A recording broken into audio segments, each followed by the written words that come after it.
Every empire insists its currency is rock solid. Every government swears its promises will hold forever.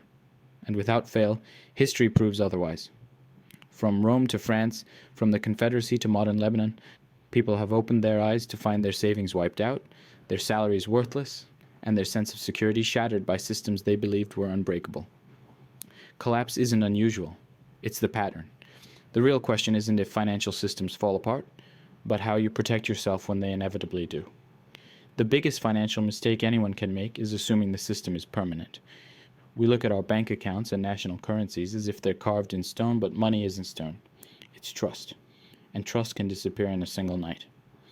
That's what makes history both painful and incredibly valuable. Every collapse leaves clues, warnings, and lessons about what keeps wealth safe and what turns it into dust. The people who made it through didn't survive because they believed more than anyone else. They survived because they were willing to question everything first. Take the Byzantine Empire. Most remember it as Rome's eastern half that somehow lasted 1,000 years longer. Their economy relied on the gold solidus, a coin so stable that merchants across Europe, the Middle East, and Asia accepted it without hesitation. For centuries, it functioned like the medieval world's reserve currency. You'd think they would have learned their lesson from Rome's disaster with the silver denarius, which emperors diluted until it was basically tin covered in silver.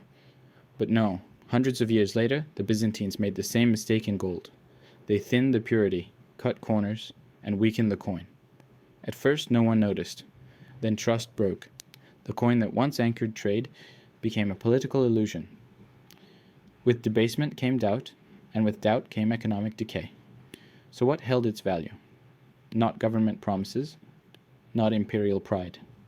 The merchants who quietly accumulated real gold or land outside the empire kept their wealth while everyone else watched their money fade. That's the first eternal rule.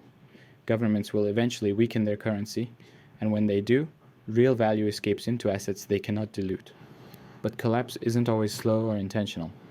Sometimes it hits like lightning. In the mid-13th century, Europe was devastated by the Black Death.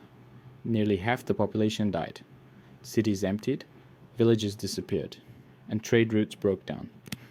But economically, the story isn't simply disaster.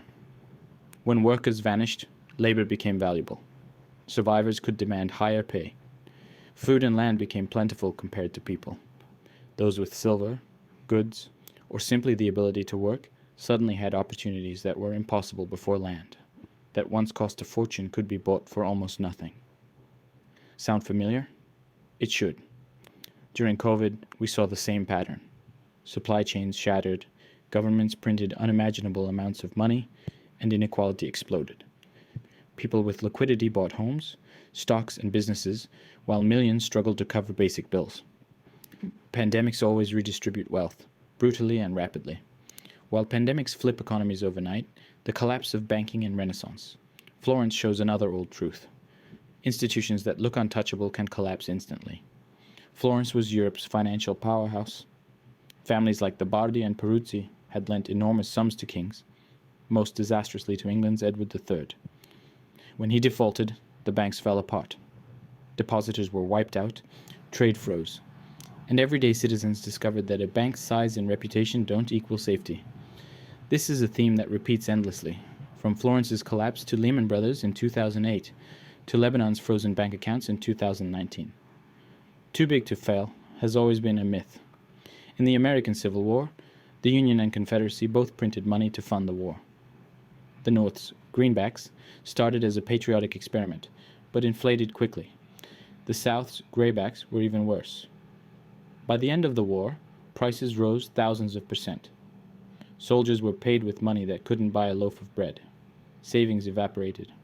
Only real assets survived: land, food, gold, anything that the printing presses couldn't destroy. France repeated the same mistake during the Revolution. The assignats, backed by seized church property, were printed until they became worthless. Farmers refused to accept them. Bread riots returned. And again, the winners were the ones who held real goods, not political promises. Fast forward 2 centuries to the 1997 Asian financial crisis. Thailand's currency collapse triggered a chain reaction across Indonesia, Malaysia, and South Korea. Global investors fled, currencies crashed, and ordinary citizens paid the price. Those with dollars or assets abroad held on. Those who trusted local currency were devastated. The entire crisis became a massive transfer of wealth, from struggling nations to global institutions. Whether it's the Byzantines, France, the Confederacy, or Southeast Asia, the message repeats. Paper money fails. Debt destroys families and nations. And survival belongs to those who understand fragility before it becomes obvious. This is an ancient history. It's happening right now. Lebanon's financial system collapsed between 2019 and 2021. Banks locked people out of their savings. The currency lost more than 90% of its value. Middle-class families, retirees, and professionals watched their life savings vanish.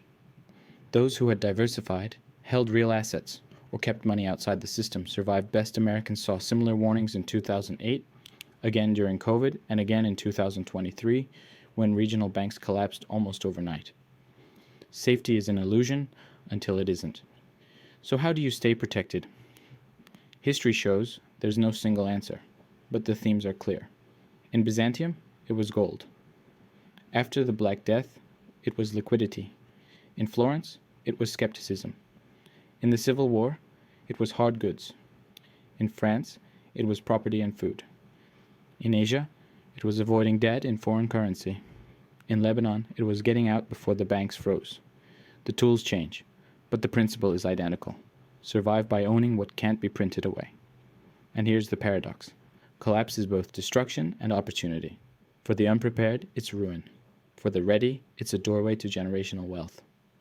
After the Black Death, peasants became landowners. After 2008, cash-rich buyers picked up homes for pennies. Skill matters too. Survivors weren't just people with gold. They were people who could create value. The baker, the craftsman, the farmer, the trader, they thrived because real production is priceless, when money stops meaning anything.